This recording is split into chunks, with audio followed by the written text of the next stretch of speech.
webinars o en las clases tradicionales. Hemos tenido algunos de medicina legal para protección del oftalmólogo, sobre todo en estos tiempos.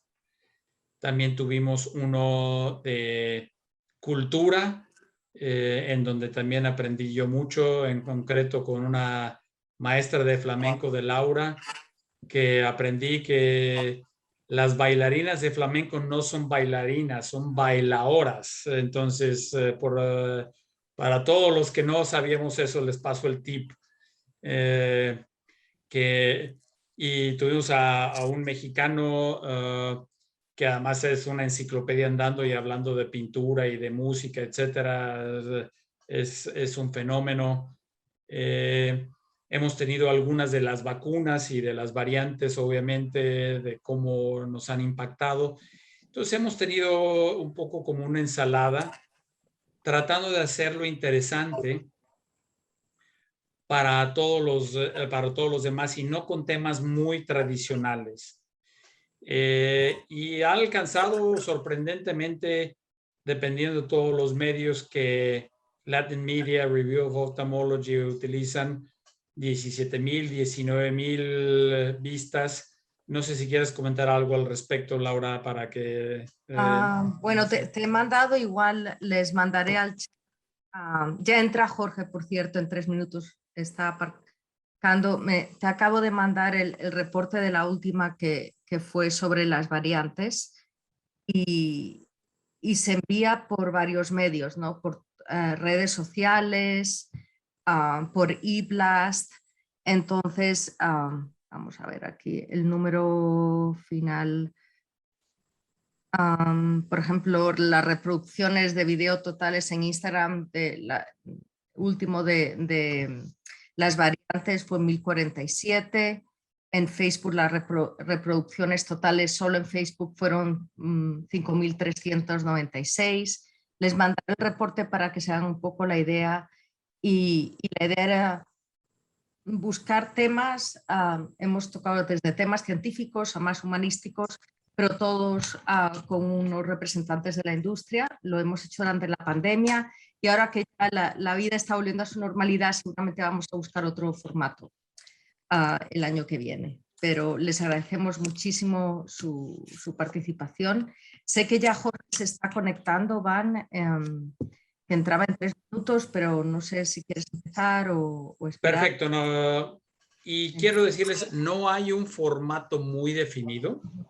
Es decir, al principio empezamos con un guión muy bien establecido que Laura utilizaba y mandaba las preguntas. Como suelo ser poco obediente, yo siempre me lo saltaba y acababa haciendo otra cosa, ¿no?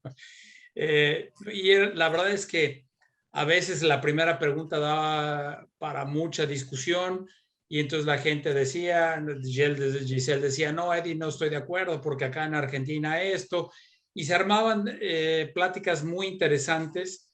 No había presentaciones PowerPoint, creo que solamente una vez en una ocasión, y un mini video que presentó precisamente la maestra de Laura. Bueno, Pero no, en es general ha Silvi sido... Garrido, que es una gran estrella, no Sí, solo no, es un fenómeno, ¿no? Ella, la verdad que si nunca han está tenido en Miami. oportunidad de verla, véanla. Es impresionante, ¿no? Creo que Juan Valle quería invitarla al curso y le dije, no creo que, ya tienen invitados, pero en cualquier momento que acaba de participar ahora o de estar en el Asian Arts Center y en los Emmys. Es Sí, no, es muy conocida, ¿no?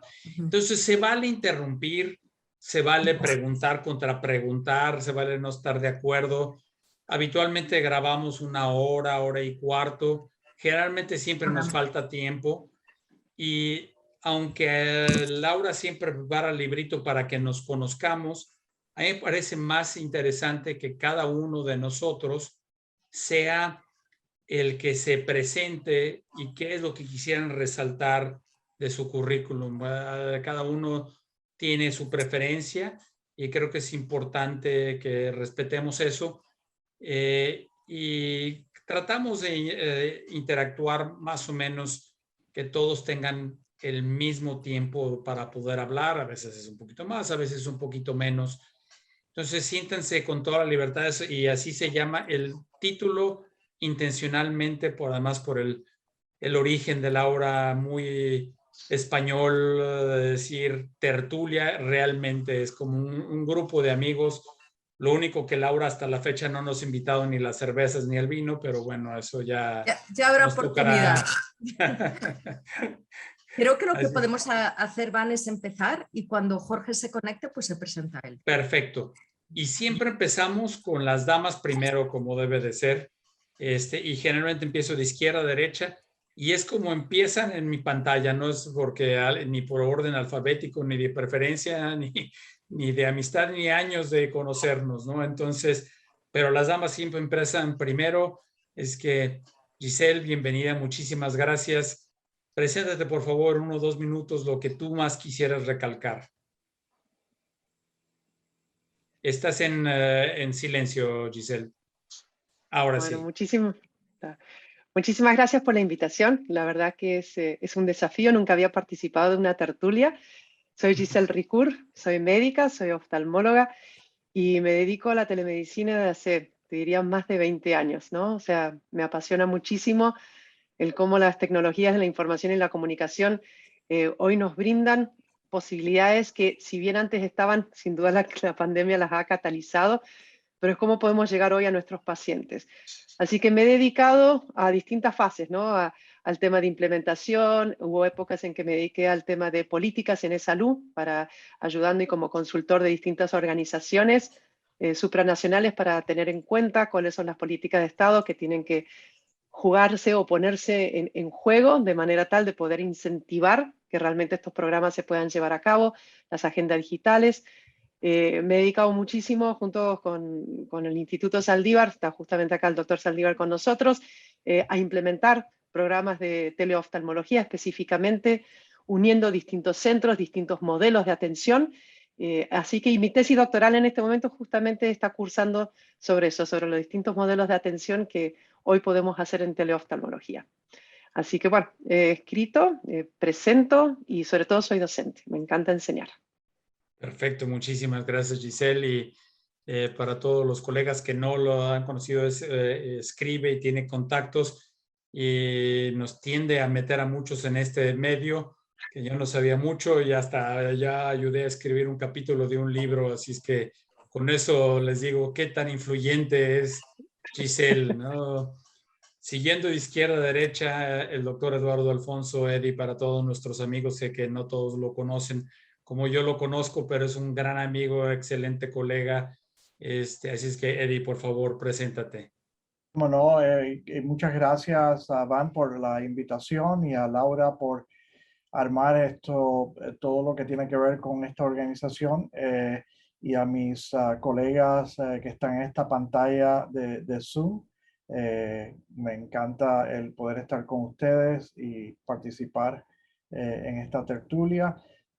Como Van dijo, vamos a hablar un poquitito de por qué estoy acá. Estoy acá porque primero, por nuestro contacto de oftalmología y en mi caso porque siempre he tenido un gran interés en cómo mejorar el cuidado del paciente, y una de las formas que me he dado cuenta que podemos mejorar el tipo de cuidado que le damos al paciente es usando medios tecnológicos que tenemos hoy en día disponibles, que quizás no teníamos antes, y viendo siempre qué es lo que el futuro nos trae para poder seguir utilizando nuevas ideas para mejorar el cuidado del paciente. Así que la telemedicina o el cuidado virtual del paciente es algo que no es muy diferente al cuidado en persona del paciente. Lo único que estamos usando tecnología que no existía antes para ayudar al paciente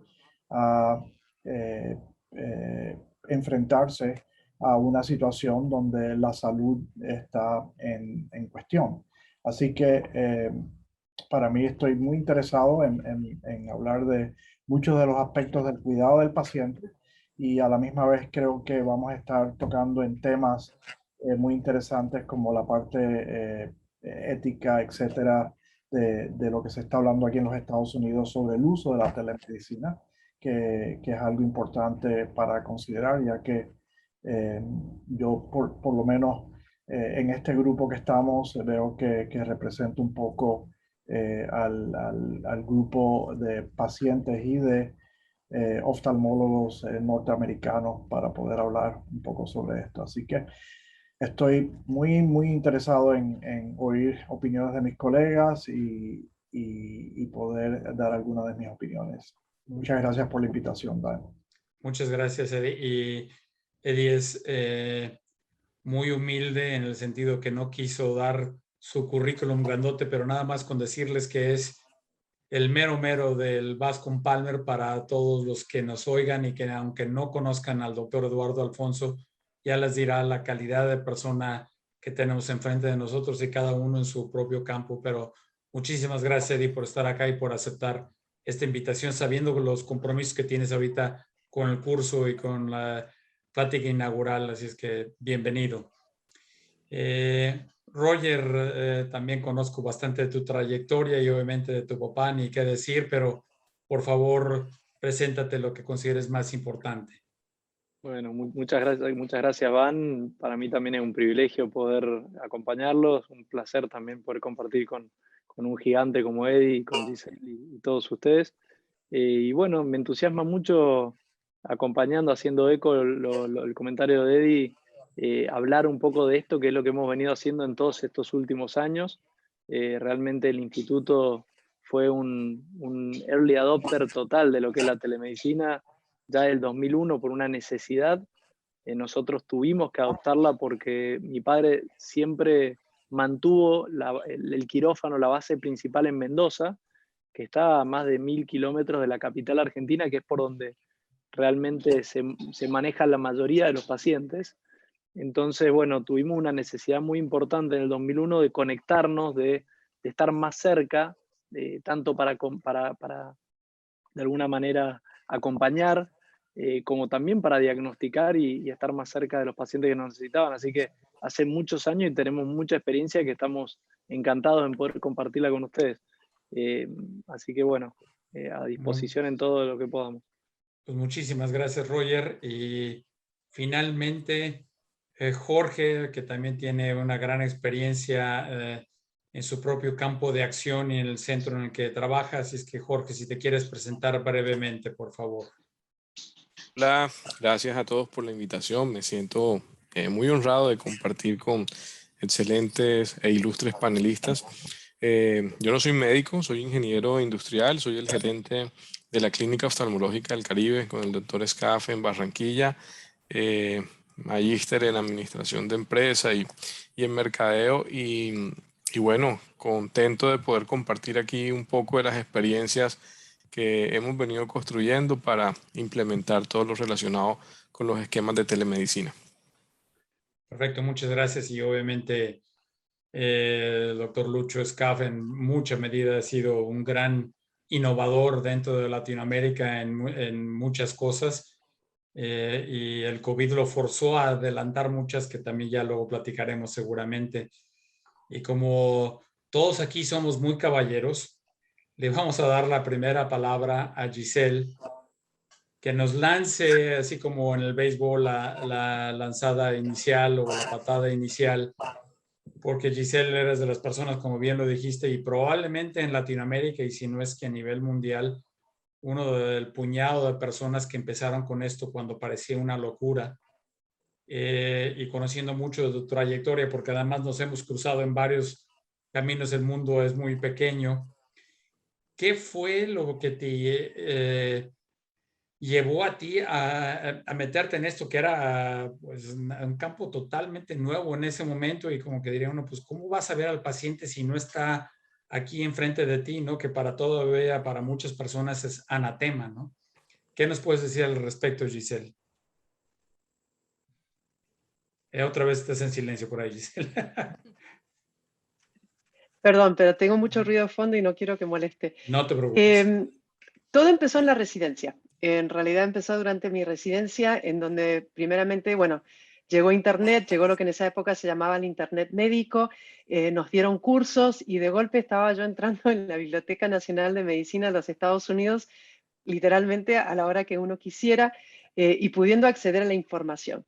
Y entonces empezamos a navegar y empecé a descubrir que verdaderamente el tema de la distancia ya no era una barrera, ¿no? E incluido el tiempo, porque en esa época teníamos que depender de los visitadores médicos que desde Buenos Aires, en ese caso yo estaba en Mar del Plata puntualmente hablando, pudieran viajar a Buenos Aires, buscar los papers que a nosotros más nos interesaba de los journals y traérnoslo. Pero esos journals ya tenían 3, 4 años de publicación, o sea que en su momento, por más que para mí era novedoso la información, en realidad no lo era. Y el estar pudiendo entrar en ese momento, a raíz de un dictamen que tuvo en su momento el presidente Clinton, que lo hizo abierto y público, para mí fue como descubrir que yo tenía la biblioteca ahí a disposición y de esa manera podía de alguna manera estar mejor informada para atender mejor mis pacientes. Tenías los índices médicos que eran unos libritos así como de este ancho, ¿no? No, y después ¿cómo se llaman? Los silver platter, o sea, todo el que teníamos que sí o sí, primero desde la hemeroteca, porque soy de la época de la hemeroteca en adelante, de las Filminas. Roger, no sé si le tocó alcanzar a ver eso, pero bueno, nosotros en eso era como se estudiaba y era como se aprendía y cómo se accedía al conocimiento. Entonces, eso fue lo primero que me voló la cabeza y dije, bueno, la verdad que las tecnologías de la información y la comunicación ya ahí estaban cambiando un paradigma, ¿no? Había un acceso instantáneo on demand a información, al conocimiento. Entonces, bueno, explorando eso y justo coincidió con mi arribo a Mendoza, mi ingreso al instituto, y entonces nos pusimos a navegar y entonces nos dimos cuenta que se podía verdaderamente conectarse, ¿no? Uno con los otros y empezamos primeramente con decir, bueno, ¿y si le contamos a los pacientes de qué se trata todo esto? Porque la verdad que uno habla de oftalmología, habla del ojo, habla de cirugías, y muchas veces son cosas que son absolutamente intangibles para un paciente que no tiene conocimiento, ¿no? Y de todo lo que puede ocurrir en un órgano tan pequeño y tan complejo como es el ojo. Entonces, en esa época, con el doctor Roberto Saldívar, padre de Roger, decidimos tener presencia en Internet para educar al paciente, para que entendiese a lo que se iba a enfrentar. Entonces, nosotros empezamos primeramente con el tema de educación. Y fue así como fui a Estados Unidos, me entrené y empezamos a entender lo que era el lenguaje en aquel entonces, ¿no? Del front page, del HTML, de la presencia institucional en la web. Y una cosa fue llevando a la otra. Y después nos dimos cuenta que, bueno, utilizando satélites, que eso fue en el 1998, podíamos transmitir vía satélite cómo enseñar a operar. Entonces Roberto transmitía desde el quirófano con retorno de audio y entonces personas en distintos países podían hacer preguntas y entonces uno podía entrenar en las técnicas quirúrgicas. Y bueno, si ya estábamos educando, estábamos entrenando, ¿por qué no examinar? Y fue así como literalmente viajando, viendo otros casos de éxito y todo lo demás dijimos, esto es posible, aunque estemos en Latinoamérica, esto es posible, porque obviamente en ese momento los centros de referencia estaban en Estados Unidos puntualmente, los que tenía yo mayor acceso, y algunos en Inglaterra y en Canadá. Entonces, bueno, Australia, me queda un poquito lejos. Entonces, bueno, planteado eso, vinimos y lo discutimos con Roberto y dijimos, sí, probemos. Y tuvimos, como comentó Roger hace un momento, la desafortunada crisis del 2001 que nos obligó, como pandemia a la hora, que nos obligó a salir todos a tener que resolver cómo seguíamos viendo los pacientes. El 2001 para nosotros también fue una gran barrera a vencer, cómo veíamos a nuestros pacientes. Y ahí se nos ocurrió, y es el video. Entonces era conectar los equipos con señal de video, con la salida, con la calidad de video y los anchos de banda que habían en esas épocas disponibles y empezar a armar los procesos y los protocolos para poder, digamos, asegurar que la calidad de lo que estábamos haciendo era apto, obviamente, ¿no? Y fue un camino sin retorno y siempre buscando algo más. Así que bueno, así fue como empezó todo. Así que bueno, mi despertar fue en la residencia de oftalmo. Excelente, pues fue. muy interesante porque esa historia, esa parte de la historia sí no me la sabía. Muy bien, Giselle. Ahora veo por qué te has metido en todas estas cosas, ¿no? Seguiré con Eddie. Eddie, sé que también en el Bascom Palmer ya hay esto de telemedicina en muchos aspectos, pero durante la pandemia se aceleró mucho.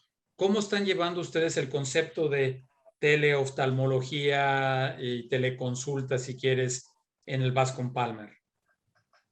Sí, pues mayormente sí, la pandemia nos dio la oportunidad de usarla, como quizás algunos de ustedes sepan, pero muchos quizás no lo saben. el poder pagar por una consulta virtual o de telemedicina era algo que estaba un poco restringido aquí en los Estados Unidos pre-pandemia.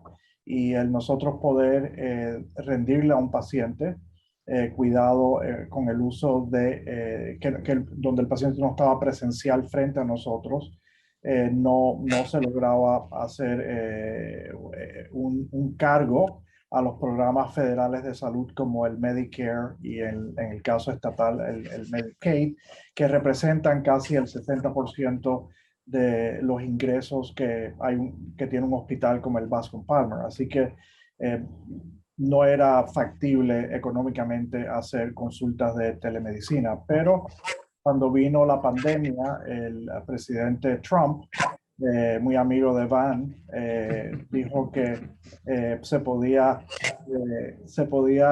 usar telemedicina para rendirle cuidado a los pacientes, para no tenerlos que hacer venir a consultas donde se pudiesen contaminar con COVID. Y eso abrió las puertas a nosotros poder rendirle a nuestros pacientes ese tipo de consultas. Y también él abolió las leyes restrictivas en términos de tener que tener licencias médicas en múltiples estados de los Estados Unidos para poder brindarle cuidado médico a los pacientes. Así que lo que quiere decir esto, por ejemplo, es que yo podía hacerle una consulta de telemedicina con un paciente en California sin yo estando en Miami, en la Florida, en el estado de la Florida, sin yo tener una licencia en el estado de California. Así que estos dos cambios que hizo esta ley ejecutiva del presidente de los Estados Unidos nos abrió las puertas a poder utilizar lo que ya nuestros colegas en Argentina estaban utilizando muy hábilmente y en muchos otros sitios, y habíamos estado muy ansiosos de hacer ese tipo de intercambio desde ya hace unos años atrás, pero esto verdaderamente fue lo que abrió las puertas al gran volumen de telemedicina aquí en los Estados Unidos. Así que empezamos inicialmente para brindarle cuidado a pacientes que estaban afectados por COVID en términos de su facilidad de venir a una entidad de salud como el Bascom Palmer, porque habían restricciones de visita, etc. Y segundo, a pacientes que tenían emergencias oftálmicas. Así que esos dos grupos han sido la mayoría de los pacientes que hemos visto. También para proteger a nuestros médicos, empezamos a utilizar un concepto de consultas híbridas, donde el paciente estaba situado dentro del hospital, pero en un cuarto aislado de donde estaba el resto del personal médico. El personal médico estaba en otra habitación y uníamos al paciente con el personal médico por una cadena virtual de telemedicina, y eso es lo que llamábamos un cuidado híbrido, y lo pudimos hacer por par de meses en lo que venían las vacunas, etcétera, y podíamos empezar a ver a los pacientes presencialmente otra vez. Y por último, lo que hemos acabado haciendo es que teníamos una cantidad de pacientes que se han mudado al sur de la Florida debido a la situación de COVID en los estados del norte, como en Nueva York, por ejemplo. Y tenemos una explosión demográfica en el sur de la Florida que no la podemos ver en forma presencial. Así que estamos usando un sistema de telemedicina para poder darle a esos pacientes por lo menos un acceso inicial a nuestro sistema de salud, y eso se ha convertido en lo que se llama el Rapid Virtual Eye Care, y las estadísticas se presentaron hoy en una reunión que tuvimos un poco antes de esta, del Bascom Palmer, y en esa reunión una de las cosas que vimos es que los números siguen aumentando. A pesar de aumentar el acceso que le estamos dando a los pacientes, no llegamos ya a la capacidad que tenemos, así que tenemos que buscar otras formas de darle más acceso a los pacientes. Lo que quiere decir que es algo que los pacientes quieren y están pidiendo este tipo de servicio. Y tenemos que oír al paciente, y si el paciente se ve con beneficios de este tipo de servicio, tenemos que hacerlo. Correcto, muchas gracias. Y es cierto que la pandemia de alguna forma ha acelerado la adopción y cambios legislativos. Algunos los cambios todavía no se han dado, donde sé que hubo muchos avances en un tiempo relativamente corto. Fue precisamente en Colombia. Jorge, quisieras platicarnos un poquito, porque eso mismo que platicaba el doctor Alfonso, de no se podía cobrar y cómo lo ibas a hacer, y si estableces un contrato legal, qué tan problemas legales puedas tener de recetar algo que no viste al paciente físicamente. Sé que mucho de eso se discutió en etapas muy tempranas de la pandemia en Colombia. Es que, Jorge, si nos podrías decir algo al respecto, te lo agradecería. ¿Y cómo lo resolvieron ustedes ahí en la clínica oftalmológica del Caribe con el doctor Scar, ¿no? Claro que sí. Bueno, nosotros cuando empezamos con todo el tema de la pandemia, digamos, el país ya venía generando una legislación para telemedicina. Ya habían algunos avances. Se había generado una nueva resolución que dividía la telemedicina en 4 tipos, porque originalmente lo que se consideraba telemedicina en Colombia era cuando había un especialista desde una institución haciendo conexión con otro especialista en otro lugar para complementar conocimiento. No se tenía considerado como telemedicina la comunicación virtual directa entre paciente y médico.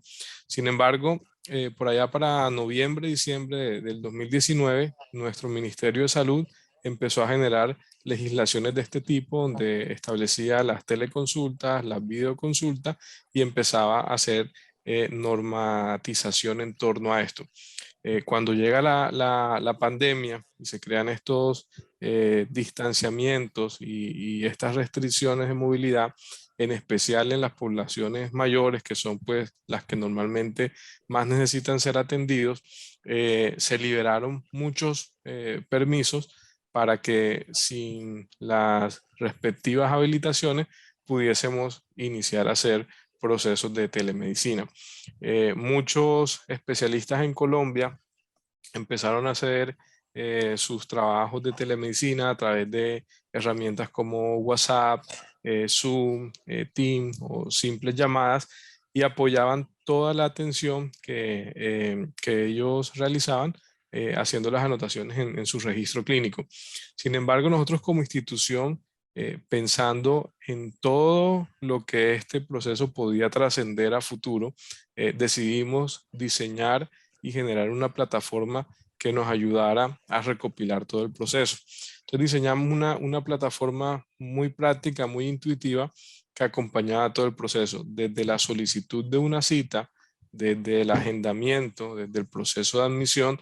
La plataforma, toda la conversación quedaba grabada, disponible, fuera en video o en audio, con la posibilidad de todo el proceso de ordenamiento, de fórmulas, de exámenes que se le mandaran al paciente también quedaban grabados en la plataforma, la historia clínica también, y tenía unas ventajas o unas bondades que apenas acababa la videoconsulta o la videollamada, inmediatamente le enviaba o un correo electrónico o un WhatsApp al paciente con sus soportes de la respectiva atención.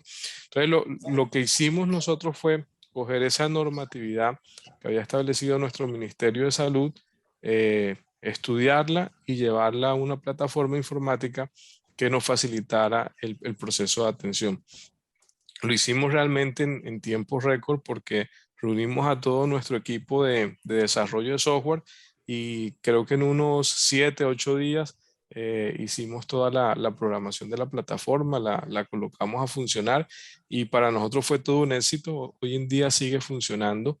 Hemos realizado un poco más de 40,000 servicios entre abril del 2020 a lo que va del 2021.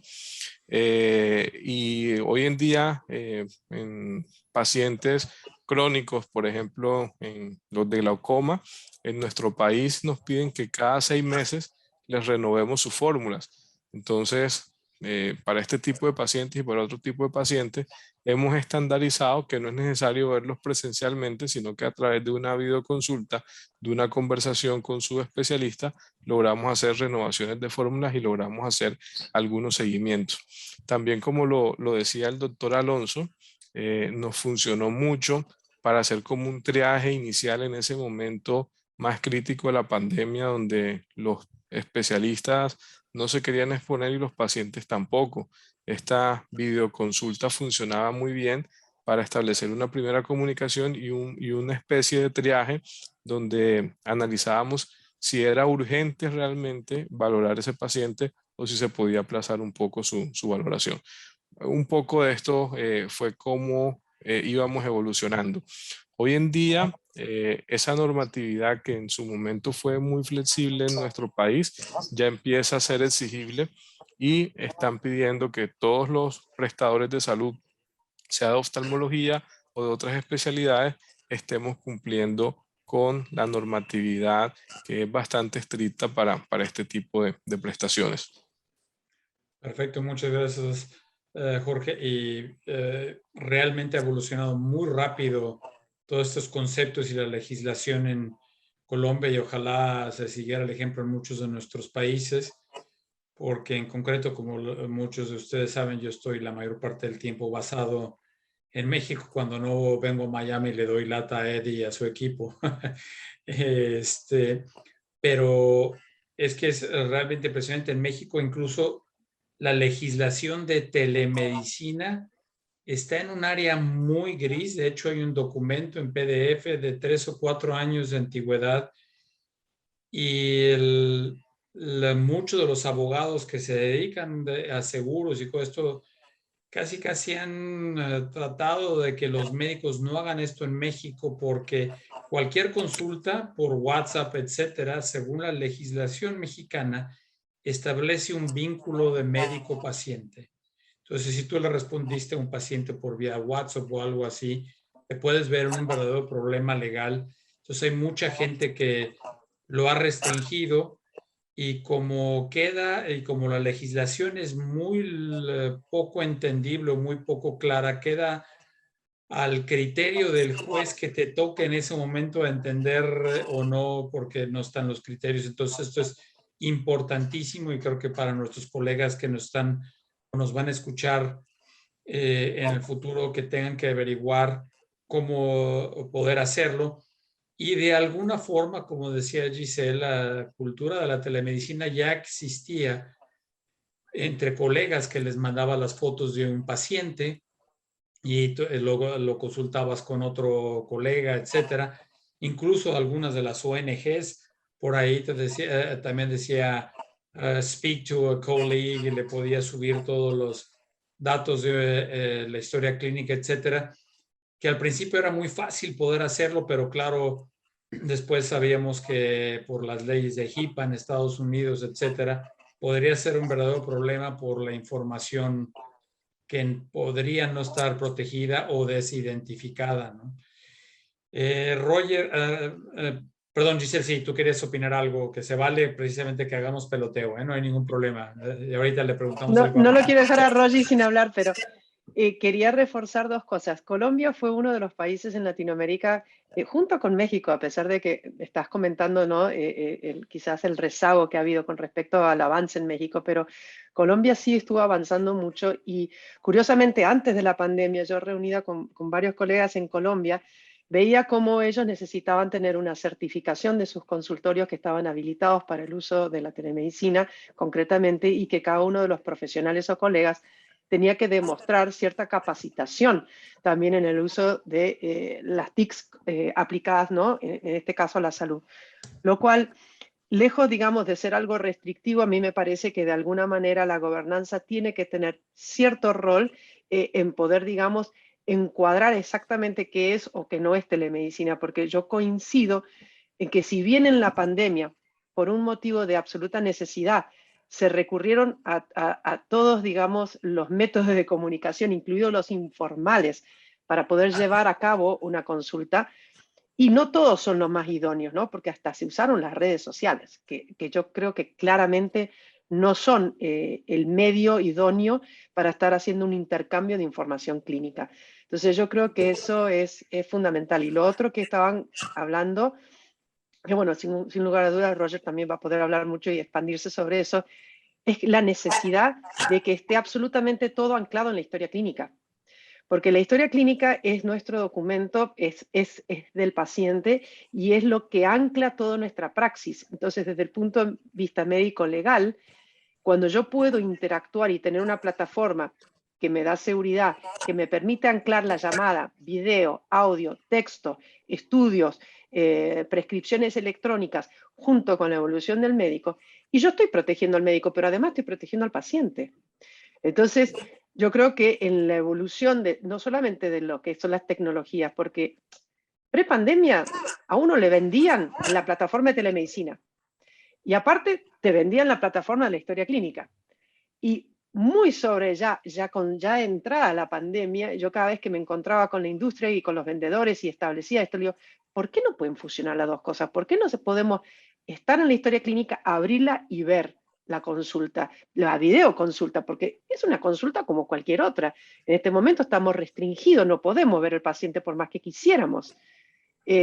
Así que bueno, quiero darle pie también a Roger para que pueda hablar sobre eso y después simplemente un comentario aparte que podemos dejar para más adelante, esto de el poder autorrecetar, o sea, el poder llenar o completar recetas crónicas en glaucoma cada 6 meses virtualmente. Ahí eso me generó un poquito de ruido. Pero bueno, Roger, no te quiero dejar sin poder hablar.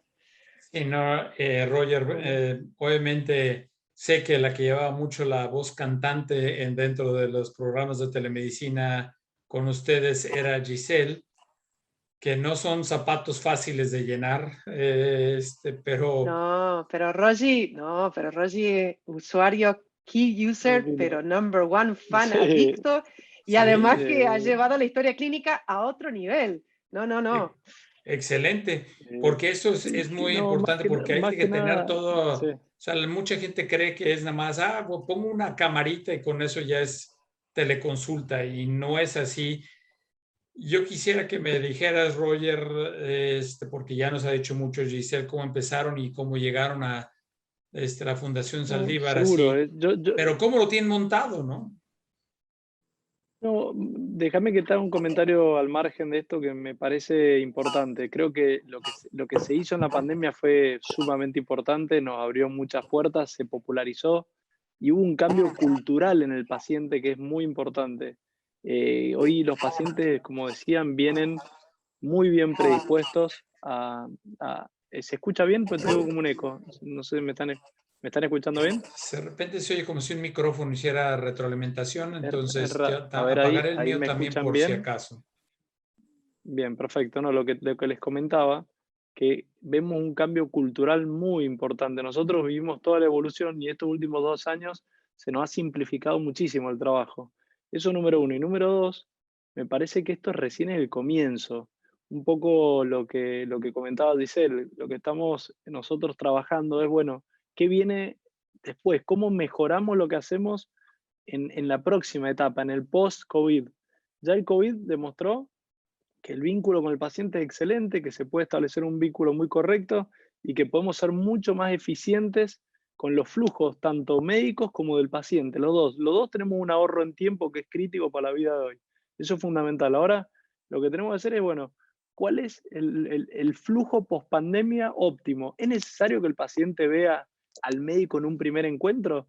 ¿O puede ser algo modular, que es un poco lo que venimos haciendo últimamente con muchísimo éxito, que yo ya lo adopté como mi fórmula para ver pacientes? Yo ya no veo más un paciente el día que viene. El paciente recorre el instituto, se hace todos los estudios, se hace una evaluación con un médico, un residente, donde se graba todo, se le hace un lampareo, obviamente utilizando una lámpara hendidura, un video de 1 minuto y medio, y yo automáticamente ese paciente tengo un encuentro muy detallado de 10 minutos, 12 minutos, tengo la agenda totalmente completa de turnos modulares desde mi oficina con el paciente, tengo toda su información, tengo la data, todo en la historia clínica, tengo el video y hablo directamente de las soluciones directamente con el paciente. Eso me permite ver el doble de pacientes que yo veía antes desde mi oficina y optimizar muchísimo mis tiempos.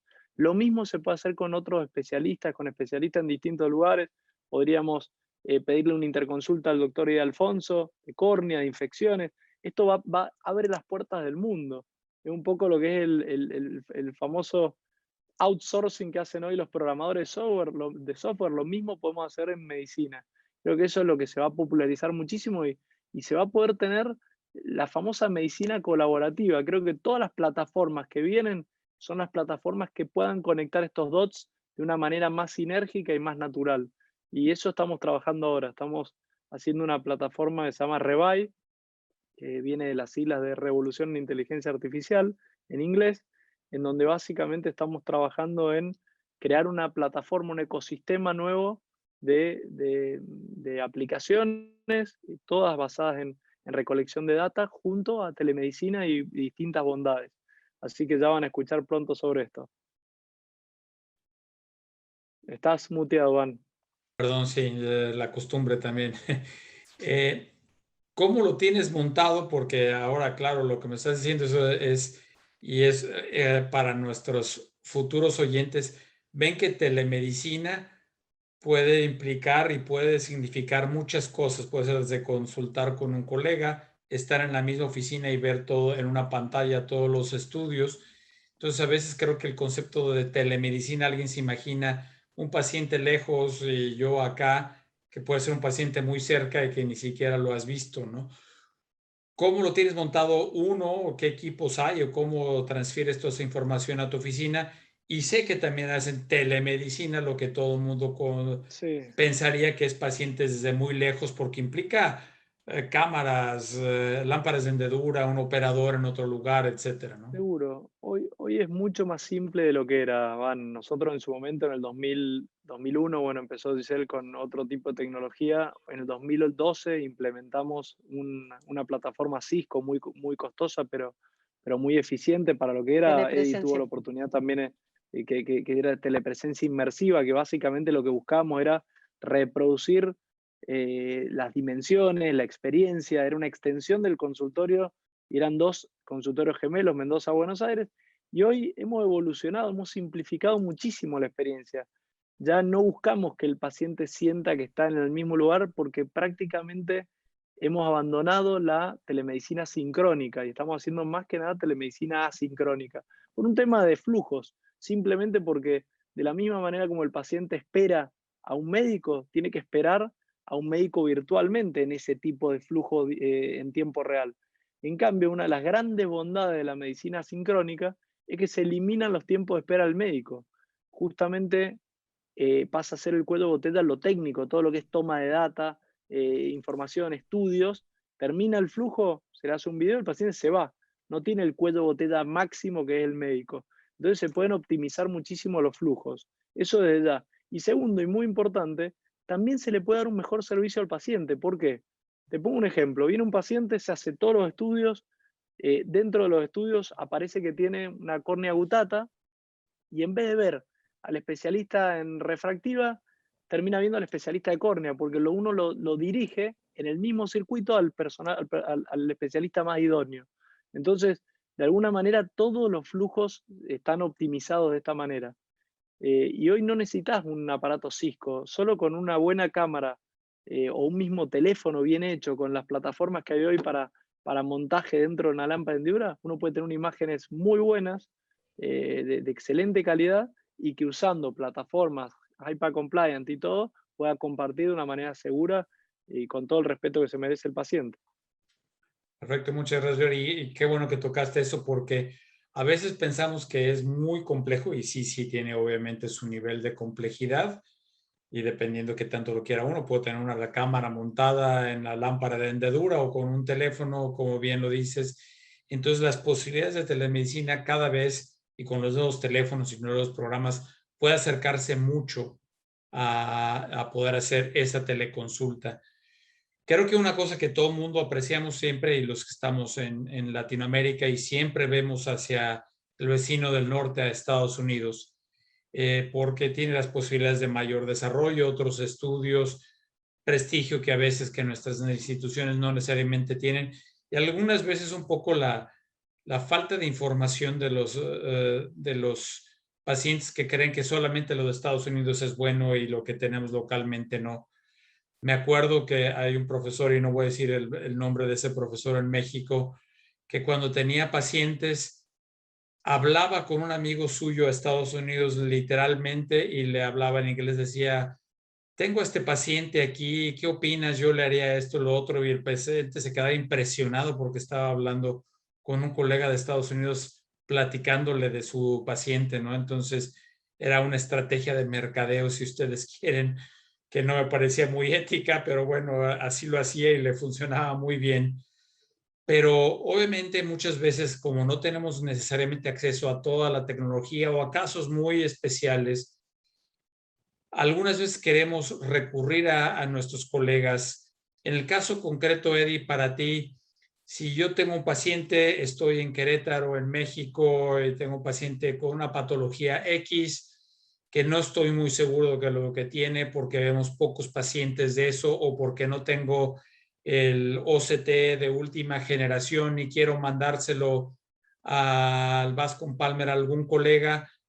¿Se puede hacer eso? ¿Tiene un costo? ¿No tiene un costo?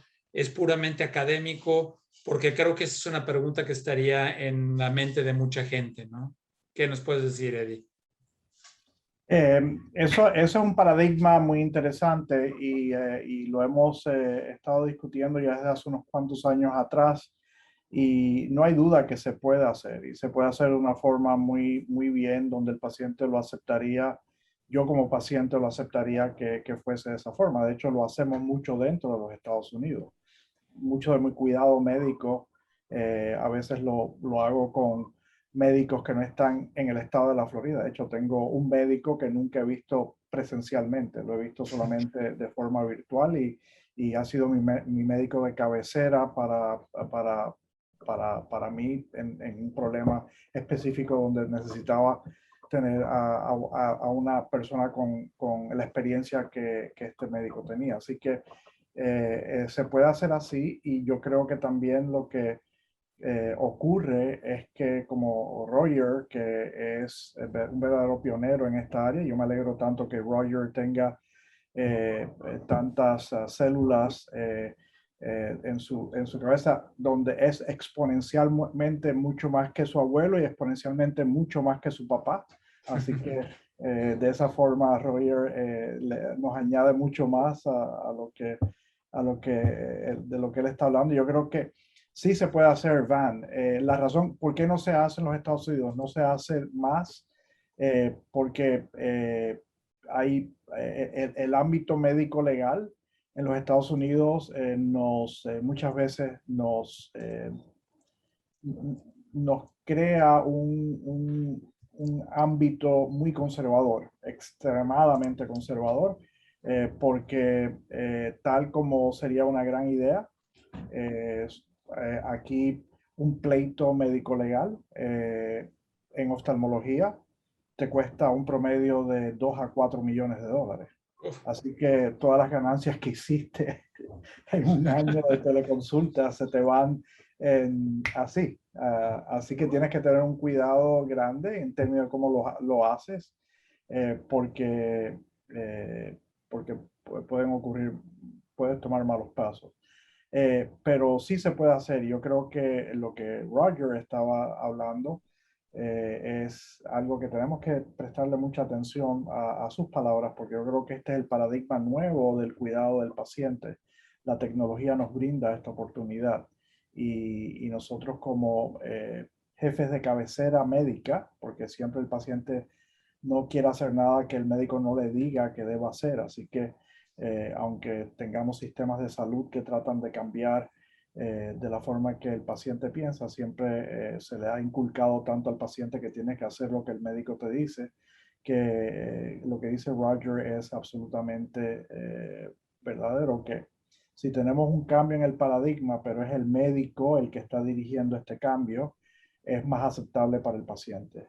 Si el cambio viene de un administrador o de otra persona, de un ejecutivo de salud pública, el paciente se le va a hacer muy difícil aceptar ese cambio y hasta nuestros propios colegas médicos van a tratar de usar muchas excusas, si es por su propio beneficio propio, van a usar muchas razones por las cuales no nos van a dejar hacer cosas que sabemos que van a ser buenas para el paciente. Así que te digo que sí se puede hacer. ¿Por qué no se está haciendo más? Porque hay ciertos niveles de restricciones médico-legales que no nos permiten desencadenarnos y hacer eso. Pero mira, de la forma que Roger lo estaba hablando, lo estábamos haciendo ya, porque muchas de las prácticas de cirugía refractiva que tenían acceso a pacientes de los Estados Unidos estaban haciendo exactamente lo mismo. Le daban una teleconsulta al paciente cuando estaba en los Estados Unidos y entonces el paciente se iba a Latinoamérica, a algún centro donde le pudiesen hacer algunas de las cirugías que todavía no estaban aprobadas por el FDA en los Estados Unidos y se hacían su cirugía y todo el cuidado preoperatorio y postoperatorio se podía hacer de una forma virtual. Así que yo creo que hay muchas posibilidades aquí y lo que tenemos que buscar es la forma de poderlo hacer de una forma que el paciente se sienta que se le está beneficiando y que entonces busquemos justificación usando datos que adquirimos de este tipo de situación para poderle demostrar a muchas de las asociaciones profesionales que sí vale la pena hacer esto, que es bueno para el paciente. Van. Sí, Giselle, perdón, es que estaba buscando mi cargador que ya se me estaba acabando la pila de la computadora, apenas me di cuenta, disculpen. Adelante, Giselle. No, quisiera agregar sobre lo que está comentando el doctor Alfonso, que de hecho es curioso, ¿no? Porque por paradigma de Estados Unidos, y hay determinados centros muy reconocidos en los Estados Unidos que han tenido siempre programas internacionales de medicina, en donde en las viejas épocas, porque de hecho yo participé llevando, o mandábamos fax o personalmente yo he llevado carpetas de pacientes solicitando segundas opiniones con respecto a los tratamientos y demás hacia Estados Unidos, porque como vos bien decías, siempre está esta mística, ¿no? De que el que está allá sabe más. Y bueno, y hoy lo podés hacer hasta muchísimo más, de una manera mucho más eficiente, porque agregando el video, teniendo todo el sistema informatizado y teniendo el acceso y pudiendo hasta procesar las imágenes, porque ya hoy no es que mando una foto o mando un fax de una imagen, estoy pudiendo acceder a la imagen y trabajar con ella y con toda la metadata. Es curioso que hoy haya más restricciones de lo que ha habido con todos esos programas internacionales que hasta el día de hoy existen en los Estados Unidos. En España, y en nuestra profesión específicamente, también lo hacen sobre todo con los países árabes. Entonces, que lo que están haciendo ellos es, tienen un outreach program en donde por telemedicina están los árabes consultando, sobre todo esto ocurre muchísimo en retina, que claramente fue la que más se adelantó, ¿no? en el tema de teleoftalmo, y entonces se ahorraban el viaje, entre comillas, hasta España para recibir sus tratamientos, ya fueran con láser en su momento, hoy con todos los anti-VEG y demás. Y entonces le hacían esa especie de screening, second opinion, y bueno, y si estaban en condiciones, bueno, ahí viajaban. Entonces, bueno, ahí luego había la validación de lo que se hacía por telemedicina. Y en Brasil, algo que también existe y hace muchísimos años a través de la red universitaria de telemedicina, son los grupos especiales, y hay uno específicamente de oftalmo, en donde se juntan todas las residencias y todas las instituciones universitarias, o sea, como por ejemplo un Bascom Palmer, y entonces nosotros participamos durante mucho tiempo, y entonces se discutían todos los casos difíciles, porque claramente no siempre uno tiene la respuesta, o a veces hasta son patologías que no son comunes para uno, pero que sí lo son por prevalencia, digamos, en otros sitios. Entonces, el poder compartir esa información, discutir, hacer los ground rounds y demás internacionalmente, agregaba muchísimo valor, y sobre todo a los pacientes, porque después uno iba al paciente y tenía quizás la respuesta que el paciente no tenía. Y lo hacíamos también por videoconsultas. Entonces, me parece que este paradigma de cosas que ya venían existiendo, hoy la verdad que como se ha quedado atrás la gobernanza y como muy bien dijo el doctor Alfonso, está desde un punto de vista médico-legal muy trabado, es una pena. Y creo que esa es la gran deuda y sobre todo creo y espero que la lección aprendida de esta pandemia haya sido justamente esto, ¿no? Que hoy las tecnologías nos están permitiendo vencer estas barreras y que hay que adecuar la legislación en favor de, no a la hora de restringirla, sino a favor del paciente, porque son las necesidades del paciente las que hoy están de alguna manera poniéndose en el foco, en el centro de los procesos de atención.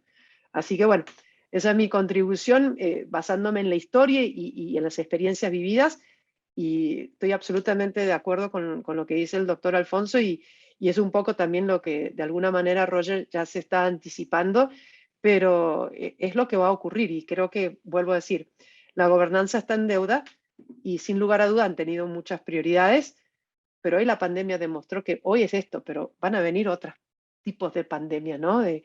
Y la legislación tiene que ir más allá de un estado de emergencia, porque incluso Brasil tiene su ley hecha mientras dure el estado de emergencia. La nuestra propia, en condiciones de aislamiento social preventivo y obligatorio. Entonces, bueno, es curioso como que habiendo llegado, probado y viendo resultados positivos, que no podamos avanzar por un tema legal, ¿no? Pero bueno, es una Claro. realidad. Sí, lo legal y lo económico sigue siendo barreras, obviamente, si puedo cobrar, si no puedo cobrar, si acepta PayPal, si el paciente no tiene tarjeta de crédito, tiene obviamente sus bemoles que no es tan fácil en todos lados poder hacerlo, ¿no? Porque tampoco todos los pacientes tienen acceso a este tipo de tecnología.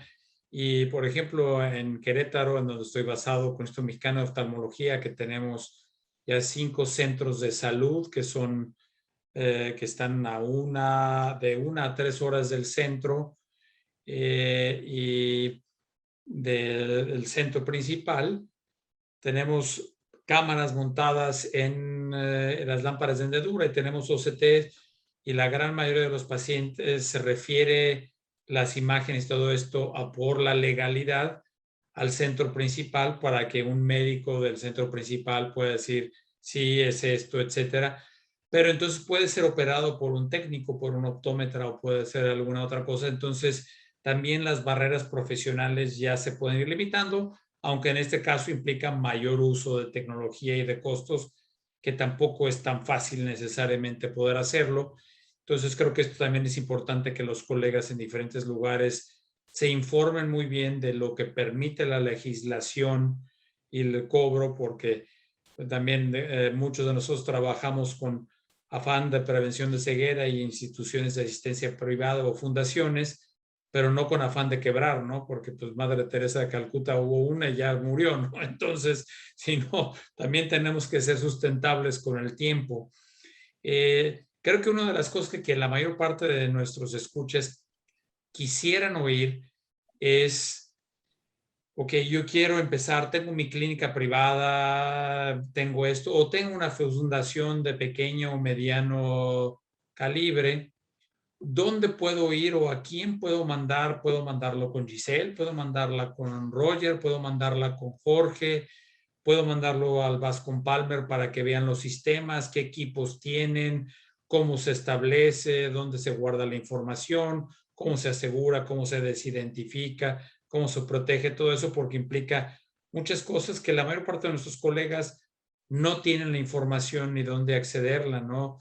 Roger, tú tienes algo así, que si yo soy el doctor Juan de las Manzanas en un lugar en México, quiero entrenarme, ¿puedo ir contigo o cómo me asesorarías si se puede o no se puede? Sí, definitivamente. Es gerricur@gmail.com y sí, yo creo que esto, a ver, lo ideal es abordar esto como un proyecto. Creo que me ha pasado, nosotros montamos hace un par de años una empresa en Estados Unidos para llevar adelante esto, y anduvo muy bien mientras le pusimos tiempo. Creo que todo proceso tiene que ser entrenado, capacitado, abordado con mucha seriedad en las clínicas, porque si no son proyectos espontáneos que terminan muriendo muy rápido. Creo que esto tiene que ser un pilar estratégico en cada institución, tiene que tener foco, atención y tiempo de la gente para poder de alguna manera hacer los cambios necesarios. Primero humanos, que es la primera barrera de entrada, fundamental, no solo de los médicos, que es el escollo mayor, sino de todo el flujo. Es todo un circuito técnico, comercial, todo tiene que estar acompañado. Yo te pongo un ejemplo. En una consulta virtual mía, que hoy hice 25, nada más que a la mañana, una consulta virtual, participan 3 personas, /4. O sea, yo no estoy solo en la consulta virtual. Tengo una persona que por mensaje me está diciendo ya está listo el paciente, doctor, conéctese. Tengo el asesor quirúrgico que se mete para asesorar al paciente después para terminar de consolidar la consulta y darle información adicional o turnos y toda la cosa. Tengo un técnico que me dice, me facilita los estudios si es que no están en la historia clínica, están a disposición. O sea que hay todo un montaje de cosas para que esto funcione, que si uno no tiene la organización, el entrenamiento y el foco por sobre todas las cosas, termina siendo nada más que un proyecto de solo hablar por teléfono, que eso es lo que pasó en la pandemia. Creo que el desafío es dar el próximo paso y para eso necesitas gente idónea y con experiencia que te ayude a dar ese cambio. Bueno, Giselle en eso obviamente lo tiene muy claro y con mucha tranquilidad me animo a recomendarla. Giselle, creo que ya te apuntaron. Gracias, Roger. Pero también, a ver, yo también agradezco. Pienso y hemos estado trabajando en su momento con la Panamericana de Oftalmología, con el doctor Mayorga, con el doctor Viteri, y un poco el ánimo en su momento de esa serie de webinars que se hizo durante la primera hora de la pandemia fue también para generar la concientización, ¿no? Para que los colegas pudiesen encontrar también, y de hecho que en muchas sesiones hacían hasta de catarsis, ¿no? Porque la verdad que no tenían ni idea ni siquiera de cómo hablarle a una cámara, ¿no? O sea, manejar la oratoria, manejar el ambiente, o sea, hasta cosas de etiqueta, ¿no? Que le llamamos, ¿no? O website manners, que es como lo bautizamos. Y otra cosa importante también a través del Consejo Argentino de Oftalmología, también lo mismo. Entonces creo que Roger ha dicho algo que es muy importante y es la capacitación, porque para vencer la resistencia, porque la barrera más importante es el peopleware, es el factor humano. Eso es clave en cualquier implementación de cualquier cosa que tenda a ser disruptivo para alguien que viene haciendo un proceso, logrando resultados con los cuales está conforme. Entonces uno le va a decir, mire, tienen que hacer lo mismo, pero al principio les va a llevar un poco más de tiempo porque quizás tiene que hacer doble carga de historia clínica, papel electrónica, por ejemplo, cuando nosotros arrancamos en los 90 con el tema de la historia clínica electrónica, claro, los médicos no querían saber nada porque perdían tiempo, entre comillas, había que dedicarle tiempo a cargar la historia clínica electrónica, amén de escribir, porque legislativamente en la Argentina aún era solo legal en ese entonces lo escrito en papel, ¿no? Y de puño y letra. Entonces, todo esto genera resistencia. Entonces, claramente hay que capacitar, hay que hacer role-playing, hay que hacer test drives, hay que mostrar casos de éxito. Y creo que también las asociaciones tienen una responsabilidad en esto. La academia, que durante años fue detractora de la telemedicina, soy testigo de eso, bueno, con el tiempo lo entendió y empezó, y en pandemia generó su página de resources y empezó a decir, bueno, pueden usar este tipo de plantillas, les aconsejamos tal cosa, ayudaron con todo el tema de los códigos de reimbursement, armaron una tablita, entonces empezaron a orientar a los colegas en cómo poder hacer sus primeros pininos, ¿no? en el tema este de salud. Así que bueno, la verdad que me parece que es fundamental y que todos empecemos a tener primero concientización, luego tengamos la opción y la posibilidad de capacitarnos. Y creo que podemos armar programas también con la ayuda de las instituciones y demás, y sin lugar a duda creo que son muchos los centros que podrían, como hacer un fellowship, como hacer las pasantías, ¿no? Para esta generación. Porque seamos honestos, yo creo que los que vienen atrás nuestro ya van a ser todos nativos digitales y para ellos esto va a ser algo absolutamente natural porque ya van a salir del grado con esto adentro, ¿no? Nacieron con el chip integrado de estas generaciones, definitivamente. Perfecto, pues miren, muchísimas gracias. Como verán, ya se nos fue una hora, siempre sucede lo mismo, sí. Es muy interesante. Y sé que Roger tiene que salir y normalmente le daría la última palabra, los 2 últimos minutos a cada uno de ustedes, y empezando siempre con las damas. Pero como Roger se tiene que ir, vamos a hacer la excepción y luego ya pasamos a sus últimos comentarios y conclusiones para cerrar. Roger, ¿qué más quisieras decirnos en un par de minutos? Rápidamente agradecerte, Van, por darnos este espacio. La verdad que ha sido, gracias Laura también, muy enriquecedor. Siempre es interesante meterse en un tema específico como este. Y creo que estamos hablando de la medicina del futuro. No tengo ninguna duda, del presente futuro. Creo que todas las clínicas deberían adoptar esto como una herramienta más para acercarse a sus pacientes y fundamentalmente para mejorar lo que hacemos diariamente. Todas las plataformas de la tecnología van a girar alrededor de esto, no solo la telemedicina como tal, sino la interconectividad de equipos, las nuevas aplicaciones en smartphones, lo que en Estados Unidos le dicen el RPM, el monitoreo remoto. Todo tiene que ir evolucionando hacia eso. Tiene que haber una descompresión del sistema de salud, una descentralización a futuro, eficientizar los flujos, no podemos seguir atendiendo cosas que son innecesarias, filtrar y que lleguen los pacientes que realmente tienen que llegar para poder seguir dando la calidad de medicina que necesitamos. Para eso necesitamos mucha tecnología, muchos flujos inteligentes y adoptar este tipo de prácticas para realmente hacer un filtrado inteligente. Lámparas hendiduras remotas, como tiene el Bascom Palmer, donde uno la puede manejar, el día de mañana quizás ni siquiera son remotas, quizás son automáticas, en donde uno aprieta un botón y tiene todo un escaneo inteligente que hace muy rápidamente lo que tiene que ver el médico después. O sea que creo que va a haber toda una gran evolución en lo que estamos viendo y es cuestión de tiempo, pero hay que empezar a adoptarlo desde ya y empezar a cambiar el mindset ahora para poder aprovecharlo cuanto antes. Así que bueno, les agradezco mucho el tiempo, la oportunidad de cerrar antes que las damas. Y bueno, siempre a disposición. Muchas gracias. Muchas gracias, Roger. Bueno, ahora sí, entonces cerramos contigo, Giselle, y luego vamos de izquierda a derecha.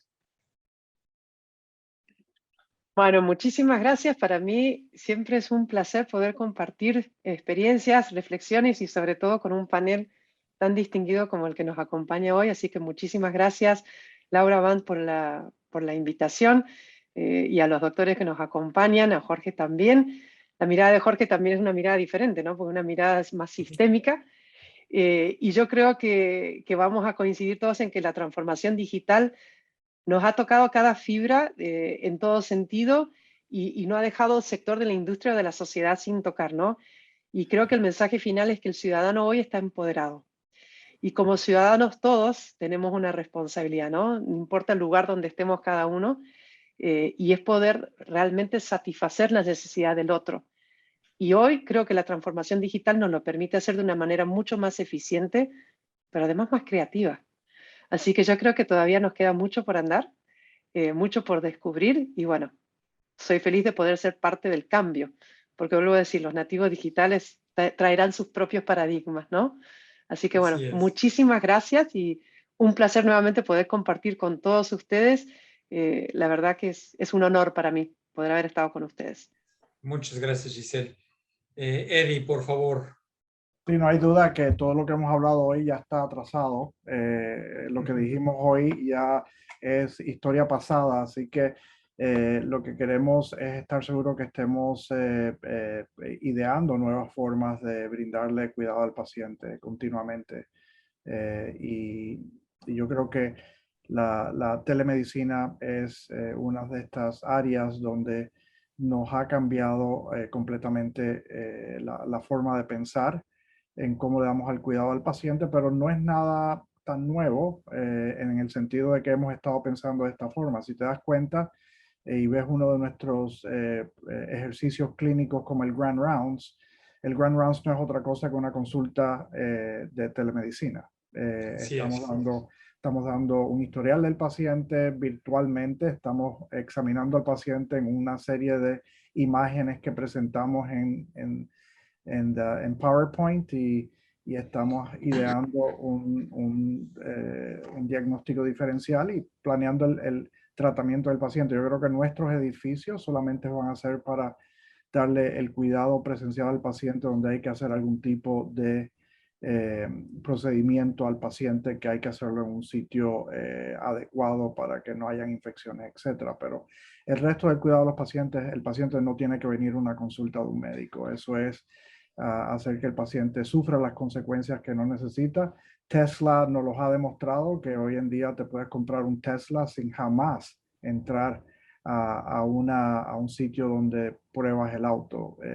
Lo compras completamente y Amazon. Así que los pacientes ya están acostumbrados y no tienen que acudir a la consulta de un médico para recibir el cuidado. Así que yo creo que estamos ahí, estamos en expedición de buscar mejores formas de rendirle el cuidado al paciente.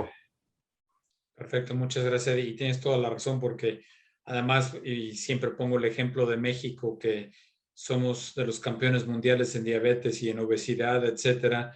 Si calculamos una población de 130 millones de personas más o menos y el gobierno está preparado para aceptar que hay aproximadamente un 12% de la población es diabética, es decir, tenemos que 15, 16 millones de diabéticos, suponiendo que todos lo supieran, etcétera, y que cada uno de ellos tuviera que ser examinado por un médico una vez al año, ni todos los oftalmólogos, ni todos los optómetras, ni todos juntos podrían hacerlo. La telemedicina es la respuesta para poder examinar a todas estas personas, aparte de educar al paciente, etcétera, que ya es otro campo, ¿no?